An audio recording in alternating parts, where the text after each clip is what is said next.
Meus amados irmãos, a paz do Senhor Jesus seja com todos vós. Hoje estamos transmitindo a nossa aula número 5 e o tema de hoje é o Espírito Santo, meu terapeuta.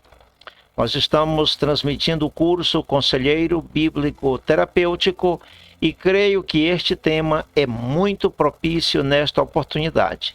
E eu quero começar esta aula lendo com vocês no Salmo número 147, versículos 2 e 3, que diz assim: O Senhor edifica Jerusalém, congrega os dispersos de Israel, sara os quebrantados de coração e cura as suas feridas. Hoje nós vamos estar falando da operação sobrenatural de Deus através do Espírito Santo, curando feridas. Mas hoje nós não vamos falar da cura física, nós vamos falar da cura na alma. A cura interior, que é uma coisa que é produzida pelo Espírito Santo. Então, vamos aqui entrando em matéria. O Espírito Santo, meu terapeuta. Esse livro é matéria fundamental deste curso, se chama assim o livro Espírito Santo, meu terapeuta. Eu faço questão que você leia. Se você não lê esse livro, não pode dizer que fez o curso. Não pode dizer, eu fiz o curso, você leu esse livro? Então não fez o curso. Você só pode dizer que fez o curso se realmente você lê este livro da primeira à última página, meditando em cada detalhe, ok? Fica aí a minha recomendação. Então, queridos, nós vamos começar falando sobre o soldado ferido no campo de batalha. Que campo de batalha? Na área psicológica. Agora, eu quero dizer para vocês que a batalha psicológica na vida do ser humano começa desde o momento da fecundação. Na verdade, o primeiro campo de batalha mesmo é o ventre materno. Nós vamos falar aqui, de acordo com o programa que temos na nossa tela, sobre 3 campos de batalha, mas é importante deixar claro que o primeiro de todos é o ventre materno. Desde o momento da fecundação e durante toda a gestação, ali o bebê tem uma batalha travada. O ventre materno é um campo de batalha. É ali no ventre materno que começa a formação da personalidade da pessoa. Todos os psicólogos, de forma unânime, concordam que o bebê recebe, estando no ventre da mãe, recebe informações do mundo exterior que lhe afetam para bem ou para mal. Isso é verdade, não tem como negar, comprovado pela ciência, comprovado. Então, queridos, desde o momento da nossa gestação, da nossa formação no ventre materno, ali começamos uma luta. Às vezes, os nossos pais, por falta de sabedoria, têm seus altos e baixos, desentendimentos, isso prejudica o bebê. E às vezes o bebê já nasce doente psicologicamente, ferido psicologicamente. Isso a gente nota no rosto. Quando você olha para o rosto de uma pessoa, você sabe se ela é uma pessoa saudável psicologicamente ou doente. Dá para perceber. Você olha no rosto de uma pessoa e você diz, essa é uma pessoa sofrida. A Bíblia diz que o coração alegre aformoseia o rosto. Mas pela dor do coração, o espírito se abate. Dá para perceber de longe. 3 campos principais, campos de batalha, em que temos luta todos os dias. Um deles é o lar dos nossos pais. Por que o lar dos nossos pais? Porque muitos pais, por falta de sabedoria, tratam seus filhos com muito rigor, um rigor desnecessário. É óbvio que papai e mamãe são autoridades sobre os filhos e tem que botar norma no lar. Isso é lógico, isso é evidente. Agora, o grande problema está em pais no plural é pai e mãe, sem sabedoria, sem prudência, sem entendimento, sem noção, que prejudica os filhos, através de ameaças, palavrões, xingamentos, palavras de maldição, coisas do tipo, você se imagina. Isso prejudica o psicológico. Principalmente profecias malignas da boca dos pais, porque também tem pai que se comporta como avestruz. Em Jó 39 diz que o avestruz maltrata suas crias como se não fossem suas. Uma coisa terrível. Então o lar dos nossos pais, às vezes é um lar violento, muita violência, papai e mamãe brigando o tempo todo na presença dos filhos, não deve. Que marido e mulher têm suas diferenças? Tem, todo casal tem suas diferenças. Só que isso não deveria chegar ao conhecimento dos filhos, porque prejudica emocionalmente, prejudica.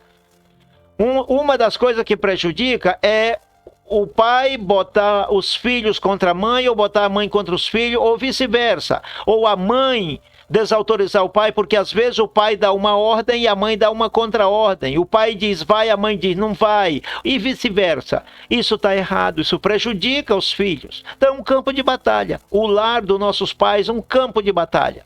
Muita gente cresce com instinto de violência. Onde adquiriu? No lar dos seus pais. Eu fui funcionário de uma instituição chamada Missão Jovem. Era uma instituição que cuidava de ex-drogados. Não podemos chamar de drogados porque eles estavam ali em processo de recuperação. E a minha função era aconselhar. Havia uma casinha no fundo da chácara, onde eu me reunia com eles um por um. Uma mesinha no meio, duas cadeiras, uma do lado de cá, outra do lado de lá, e eu aconselhava eles. E quando eu perguntava, porque nesse processo de diálogo a gente vai perguntando coisas e eles vão respondendo. Quando eu perguntava alguma coisa relacionada aos pais deles, eles começavam a xingar, eles soltavam palavrões, todo tipo de palavrões, alguns ficavam até endemoniados. Literalmente falando, possuídos por demônios, e xingavam os pais e amaldiçoavam e dizia coisas, porque revolta, eles caíram na droga revoltados por causa do maltrato dos pais. Meus irmãos, é um trabalhão para nós terapeutas. Vamos falar um pouco sobre o nosso próprio lar. Nos casamos, muitas vezes despreparados, porque às vezes o rapaz e a moça se casam sem nenhuma preparação, só o instinto. O rapaz se namorou da moça, bonitinha, novinha, arrumadinha, e vice-versa. A moça se namorou do rapaz, bonitinho e tal, mas não tem nenhuma preparação. E muitas vezes a igreja não oferece um programa de aconselhamento pré-matrimonial. Não oferece. Às vezes nem ao médico vão, que deveria haver uma consulta pré-matrimonial, pré-nupcial. Nem isso. Nem pelo gabinete do pastor passa. Não tem nenhuma preparação. Isso é uma falha que a igreja tem cometido por anos. É uma falha grave nossa. Pois bem, aí o rapazinho e a moça se casam, apenas o instinto sexual é tudo que tem. Instinto sexual até os animais têm. Isso não é preparação. Então, queridos, preparação é educação, é orientação, é instrução, mas não tem. O homem, o rapazinho não está preparado para ser marido. A mulherzinha, a mocinha não está preparada para ser uma senhora, dona de casa. Logo vem os filhos, não estão preparados para ser pais. Queridos, é preciso haver instrução para tudo na vida, preparação. Até para se casar tem que ter preparação. O terapeuta deve ser um conselheiro de casais e de futuros casais. Então, o nosso lar, quando eu digo nosso lar, nos casamos, constituímos uma família, aí vem as brigas, os problemas, os desentendimentos. Por isso que eu digo, todo casal precisa obrigatoriamente de um terapeuta. Ah, mas é opcional. Não, não é opcional não, é obrigatório, querendo ou não, precisa, todo mundo precisa, todo mundo precisa, todo mundo. Ah, mas eu sou doutor em psicoterapia, você também precisa, você pode ter 10 doutorados, 20 doutorados nessa área, você precisa, todo mundo precisa, é lei, é obrigatório, você precisa, não importa quantos doutorados você tem, você precisa. Assim de simples, não se discute, você precisa, eu preciso, todo mundo precisa. Então o nosso lar é um campo de batalha, infelizmente. Não era para ser. O lar nunca esteve no pensamento de Deus para ser como se chama, um campo de batalha. O lar é para ser um lugar de paz, de harmonia, de descanso, de felicidade, de prazer, de alegria, mas campo de batalha não. Mas infelizmente é. Nossos pensamentos, isso aqui, meus irmãos, realmente os nossos pensamentos é um dos principais campos de batalha, porque é onde o diabo mais trabalha. Foi assim que ele trabalhou na vida de Eva, começando pelos pensamentos, fazendo a pessoa pensar coisas erradas.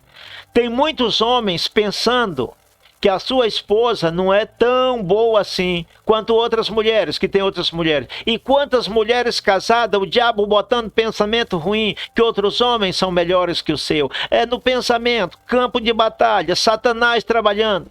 Pedro disse, Ananias, está lá em Atos capítulo 5, versículo 3, Ananias, por que encheu Satanás o teu coração? A palavra coração na Bíblia não se refere a esse coração que nós temos no peito, não tem nada a ver. A palavra coração na Bíblia se refere à mente, ao pensamento, ao psicológico. Por que encheu Satanás o teu coração? Então, queridos, precisamos ter cuidado com palavras impensadas. Nós precisamos ter cuidado. O que significa palavras impensadas?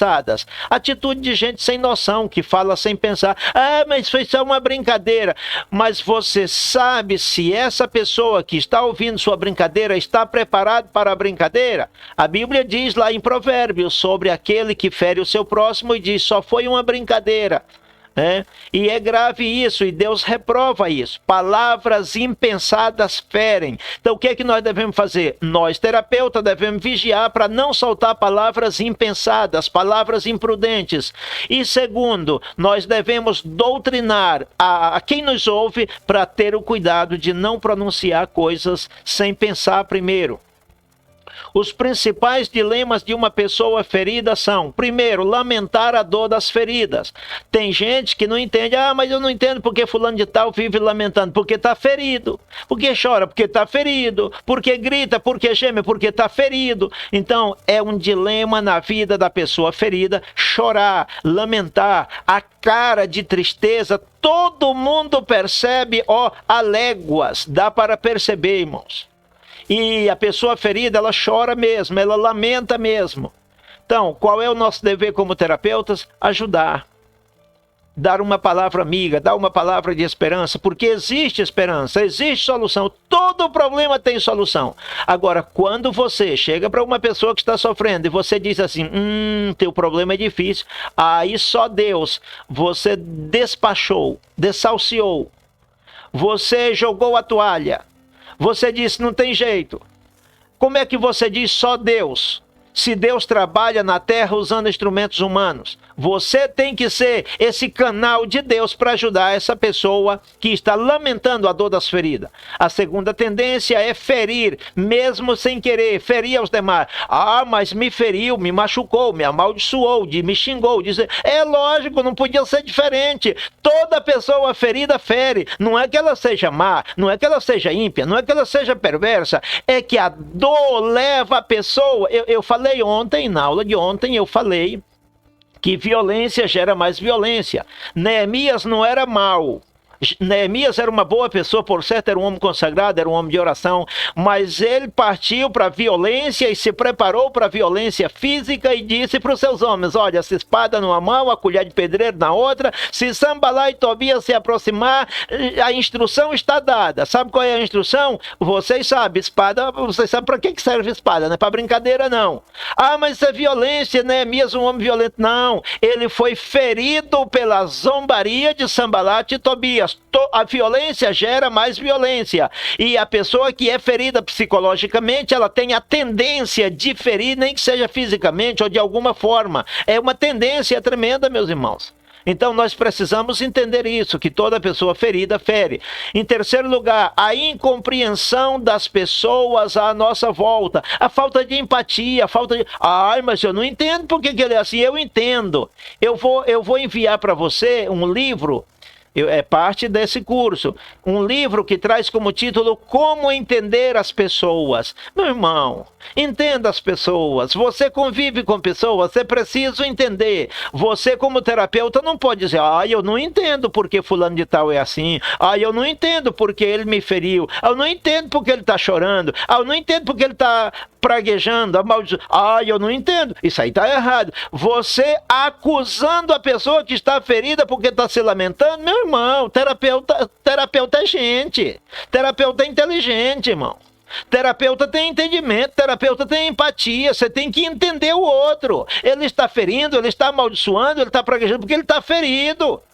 Vá você dizer para Jó: olha, Jó, você está amaldiçoando aí até o dia do seu nascimento, rapaz. Você está desejando ter sido um aborto. Você está dizendo aí que melhor tivesse, que o ventre da sua mãe tivesse sido sua sepultura. Você está amaldiçoando até o homem que deu a notícia para seu pai que você nasceu, Jó. Você toma vergonha, Jó, deixa essa atitude. Vai dizer isso para Jó, para ver se ele, no mínimo, não posso dizer o que ele faria com você aqui, que eu estou falando no YouTube, não posso dizer para você. Vai dizer para Jó: você não tem motivo, Jó, para estar triste. Você não tem motivo para estar assim tão zangado. Não, tem não. Perdeu os filhos, perdeu os bens, perdeu a saúde, está leproso, não tem motivo para estar triste. Não, ele está amaldiçoando, mas de ruim que ele é. Meu irmão, terapeuta tem juízo na cabeça. Terapeuta pensa, terapeuta tem entendimento. Mas os amigos de Jó não eram terapeutas, eram pregadores da palavra de Deus. Pregadores que estão me ouvindo, os amigos de Jó eram pregadores. Acusaram ele em vez de dar uma palavra de esperança. Foi Jó que deu palavra de esperança para eles, ao dizer: há esperança para a árvore que for cortada. E ainda que o seu tronco envelhecer e morrer no pó, ao cheiro das águas brotará. Aleluia. Meus irmãos, o terapeuta tem que dar uma palavra de esperança. Vai dizer que a mulher de Jó, aquilo é uma maluca, ela não tinha motivo para estar triste nem daquele jeito. Não aconteceu nada demais, só morreu 10 filhos. Ela perdeu só 10 filhos de uma vez só, mas não é motivo para estar de luto, nem chorando, nem praguejando, nem dizendo nada, não. Isso é qualquer coisa, 10 filhos que morreu de uma vez só. Aonde de nós que temos filho, eu tenho 3, aonde de nós nos morre um filho, a gente chora, lamenta, sente a perda. A mulher de Jó perdeu 3, você vem dizer na cara que ela não tinha motivo para estar triste, meu irmão. Não, é uma maluca. Não, irmão. A dor da alma dela não era coisa deste mundo. Vai dizer para Jeremias que ele não tinha motivo para estar chorando pelos cantos e lamentando e amaldiçoando até o dia do nascimento dele. Vai, ele estava ferido. Toda pessoa ferida amaldiçoa. Lembra que José feriu seus irmãos. José do Egito. Não, pastor Beto, essa parte aí eu não estava... Não, irmão, eu não tenho também tempo aqui para explicar tudo, mas no livro O Espírito Santo, meu terapeuta, está explicado. Quando José se encontrou com seus irmãos, primeira coisa que fez, meteu na cadeia o Simeão. Foi ferido ou não foi? Porque José tinha sido ferido. Mas, pastor Beto, você está dizendo que ele estava assistindo? Não estou dizendo isso não, longe de mim tal coisa. Mas a pessoa que foi ferida, fere. Resumindo, você sabia que Josué amaldiçoou os gibeonitas? Porque os gibeonitas enganaram Josué. E o engano, irmão, é uma coisa que fere. Então Josué amaldiçoou os gibeonitas. Toda pessoa ferida amaldiçoa, fere. É preciso entender isso. Pois bem, é preciso ter empatia. O desprezo e a solidão. Porque toda pessoa ferida, ela escolhe intencionalmente viver sozinha, se isolar, não conversar com as pessoas, porque ela tem medo do golpe. E de fato o golpe vem mesmo. O golpe, quando a pessoa conversa com outra pessoa, o golpe vem, porque o ser humano é uma coisa perdida. O ser humano, só de Adão para cá, de Adão para trás estava tudo bem, mas de Adão para cá o ser humano é perverso, é perdido, é cruel, é malvado, não tem empatia, não tem coração. É só de Adão para cá. De Adão para trás estava maravilha, mas de Adão para cá o ser humano é perverso. É perverso. Quando conversa com outro, irmão, a língua velha já parece uma espada, já vai ferindo. Então a pessoa que é ferida psicologicamente, ela prefere se isolar, com medo da pancada, porque realmente a pancada vem. Vai dizer que você não está acostumado a levar pancada. Eu estou. Às vezes a gente acha melhor estar sozinho, com medo da pancada, porque a pancada vem. Se a pessoa não tiver ferida, ela leva a pancada e está tudo bem, mas se tiver ferida, dói. Se bater em cima da ferida, dói. Pois bem, a insensibilidade das pessoas. Insensibilidade. Às vezes as pessoas são insensíveis. Vê o sacerdote, o levita da parábola do bom samaritano, é um exemplo disso. Vira o homem caído, meio morto, diz, passaram de largo, como quem disse, aí não é problema meu. Não é problema meu. Alguma coisa ele fez para merecer que sofra. Foi que veio o bom samaritano, verdadeiro terapeuta, e cuidou dele. Mas o sacerdote e o levita, com a Bíblia debaixo do braço, passaram, foram para a igreja louvar a Deus, mas insensíveis com o sofrido, com o homem que estava caído. Meu Jesus. Então, queridos, continuamos. A outra coisa é a dificuldade para perdoar. Os pregadores chegam... Eu já vi 1 milhão de pregadores no público. Tem que perdoar, tem que perdoar, tem que perdoar. Se você não perdoa, você se enferma, é capaz de dar úlcera, é capaz de dar câncer. Você tem que perdoar, você tem que perdoar, você tem que perdoar. Só sabe dizer você tem que perdoar, mas não diz nada para o agressor, que o agressor tem que deixar de agredir, porque não é mediador de conflitos. Nem terapeuta é. Pregador nem é mediador de conflito. Eu não tenho nada contra os pregadores, eu também sou pregador. Por certo, estou transmitindo essa aula aqui no estilo de pregação, que não era para ser assim, era para ser mais lento, mais calmado, para você entender melhor. Pois bem, ponha cuidado. Pregador, você tem que perdoar. Meu irmão, a pessoa que está ferida precisa ser curada primeiro para poder perdoar. Ela precisa ser curada, ela precisa ser tratada, ela precisa ser ajudada. Você pensava que era o contrário, né? Eu só lhe agradeço que não venha me questionar ou me contradizer e dizer que não é assim. É assim, comprovadamente é assim. Não questione, não diga o contrário. Não se oponha, não venha na contramão. É assim, toda pessoa ferida. Antes de você dar um sermão nela, dizendo que ela tem que perdoar, primeiro ajude ela a cicatrizar a ferida, que ela vai perdoar. Toda pessoa saudável perdoa com facilidade. Toda pessoa que não tem ferida emocional perdoa com facilidade. A pessoa ferida, ela tem muita dificuldade em perdoar. Reflita sobre sua atitude para com os feridos. Não exija muito de uma pessoa ferida. Porque tem que ser assim, tem que ser... Não exija muito, irmão. Tenha paciência. Ajude a cicatrizar a ferida da pessoa, mas não exija muito. Tenha paciência. Seja tolerante, seja calmo, seja amável, seja cortês. Porque se você machucar mais ainda, a pessoa vai chorar, vai gemer e vai se distanciar de você. Como pode um caminhante seguir seu caminho com os pés feridos? Isso aqui é para você refletir. Reflita. Como pode um caminhante, alguém que vai viajando a pé, hoje em dia anda todo mundo de carro e de avião, mas no passado as pessoas andavam muito a pé. Como pode um caminhante prosseguir seu caminho estando com os pés feridos? Como pode? Não pode, irmão. Tem que curar primeiro para poder seguir caminhada. Como pode um futebolista seguir jogando estando ferido? No campo de futebol, quando um jogador cai ferido, machucado, eu não entendo de futebol. Se eu der uma errada aqui, vocês me desculpem, eu não entendo nada de futebol. Às vezes eu converso com os meus filhos sobre isso, os filhos dizem, pai, o pai não entende nada, eu não entendo mesmo não.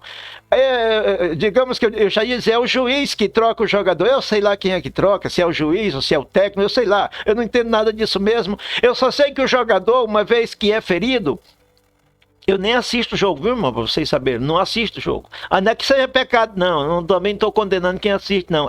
Eu, por causa das minhas ocupações, eu vivo lendo a Bíblia e lendo o livro o dia todo, o tempo todo, toda hora. Quando não estou trabalhando, estou lendo a Bíblia. E quando não estou lendo a Bíblia, eu estou orando. Não tenho tempo para assistir jogo de futebol. Eu não sei quem é que troca o jogador, se é o juiz ou se é o técnico. Mas isso não importa. Eu só sei que é trocado, porque se tiver ferido, como é que ele vai seguir jogando? Fala para mim, irmão. Como um jogador no campo de futebol pode seguir jogando? É substituído por outro até se recuperar. Quando ali no campo de futebol tem até médico para ajudar, para socorrer, tem que curar o ferido, irmão. Estando ferido não avança. Nenhuma pessoa ferida prospera. Reflita comigo sobre isto. Como pode um piloto de avião, por dar um exemplo, conduzir uma aeronave cheia de passageiros estando emocionalmente ferido?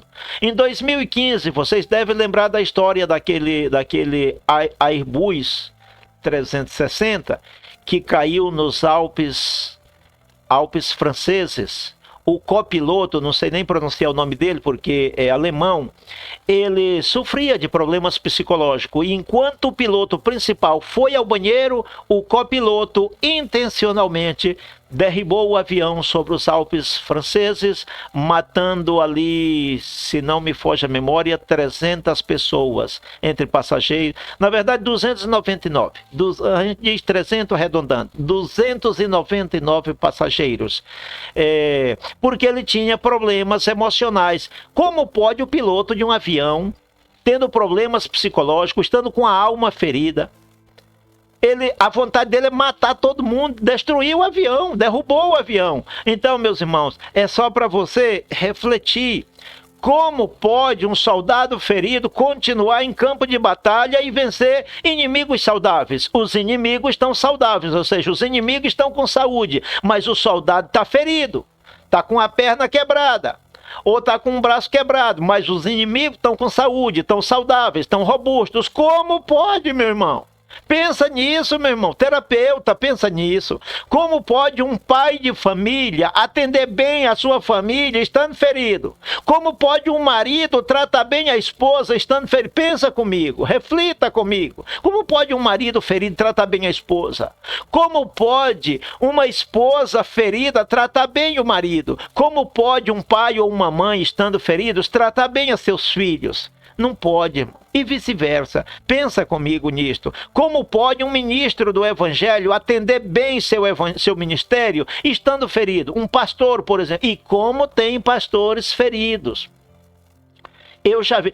A gente vê nas redes sociais muita crítica contra pastor que fala áspero no púlpito, que prega de forma áspera. Meu irmão, ajuda ele precisa de um terapeuta, ele está com a alma ferida. Se é áspero é porque está com a alma ferida, ele precisa ser ajudado, ok?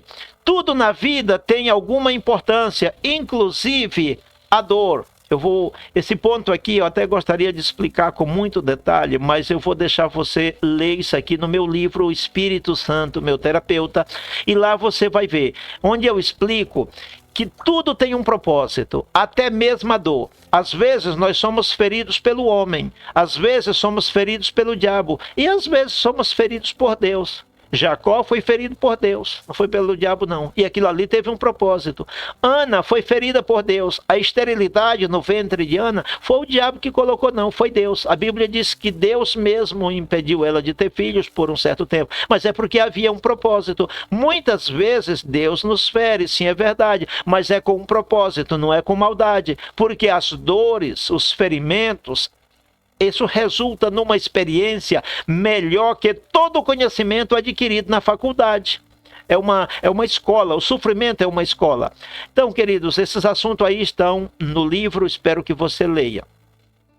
A mosca morta no frasco de perfume, também eu quero que você leia lá. Lá você vai identificar 4 frascos de perfume que você tem e vai identificar 12 moscas mortas que afetam, prejudicam a sua prosperidade. São 12. Pastor Bento, quais são? Não posso explicar aqui que não dá tempo, mas no livro está detalhado, bem explicado. Você tem 4 frascos de perfumes, que isso é uma riqueza, que se você administrar bem esses 4 frascos de perfumes, você vai ficar rico. Mas tem 12 moscas mortas dentro, impedindo. Está escrito em Eclesiastes 10:1, que a mosca morta faz feder o perfume do perfumista. O que isso tem a ver com essa aula? Leia no livro e você vai encontrar.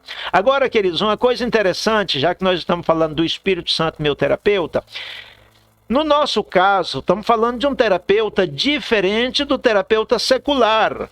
O terapeuta secular, ele é formado com base na psicologia, na psicanálise, e eu recomendo que o terapeuta bíblico também tenha essa formação.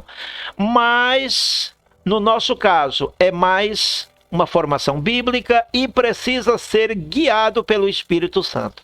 Jesus dependeu do Espírito Santo, seus apóstolos dependeram do Espírito Santo, os profetas do Antigo Testamento dependeram do Espírito Santo, a igreja primitiva dependeu do Espírito Santo. Eu tenho sobrevivido a muitas lutas porque o Espírito Santo é meu companheiro, é meu ajudador e é meu terapeuta. Todos os dias de manhã, quando eu levanto, e eu deixo isso aqui para você como referência e como conselho, como recomendação, faço o mesmo. Eu digo assim: Espírito Santo, controla os defeitos do meu temperamento, controla a minha conduta, controla o meu caráter, controla os meus pensamentos, me dá a capacidade para conviver com gente ruim, porque a gente convive com gente ruim no dia a dia. Senhor, me dá a capacidade para perdoar, porque eu não tenho. Eu não tenho. Essa capacidade você não consegue no supermercado, nem na farmácia, nem em lugar nenhum. A capacidade para perdoar, quem dá é o Espírito Santo. Queridos, olha quanta coisa que eu não vou falar, já o nosso tempo se foi. Agora, isso aqui é importante, está no livro, Deus fere quem nos fere, tá? Não é um desejo de vingança, mas a Bíblia diz que Deus toma vingança contra aqueles que nos ferem. É só você ler o texto bíblico e também a explicação que está no livro, tá bom? Como conviver com 10 tipos de pessoa, com os 10 tipos de pessoa mais difíceis deste mundo, tá no livro. Quais são esses 10 tipos? É só você ler que lá está bem explicado. Agora, chegamos num ponto aqui bem interessante, só que não vai dar tempo eu explicar muito. Só quero fazer uma recomendação. Leia o livro Temperamentos Transformados. Eu já enviei para você, já está lá no grupo, você já tem essa matéria, esse material de apoio, está lá. Procure conhecer o seu temperamento, o temperamento do seu cônjuge, o temperamento dos seus filhos e o temperamento de todas as pessoas com quem você convive. Só isso, não vou ter tempo para explicar mais. Eu quero, desde já, agradecer a sua participação nesta aula, queridos. Que Deus abençoe rica e poderosamente a sua vida, seu ministério de terapeuta. E até a próxima.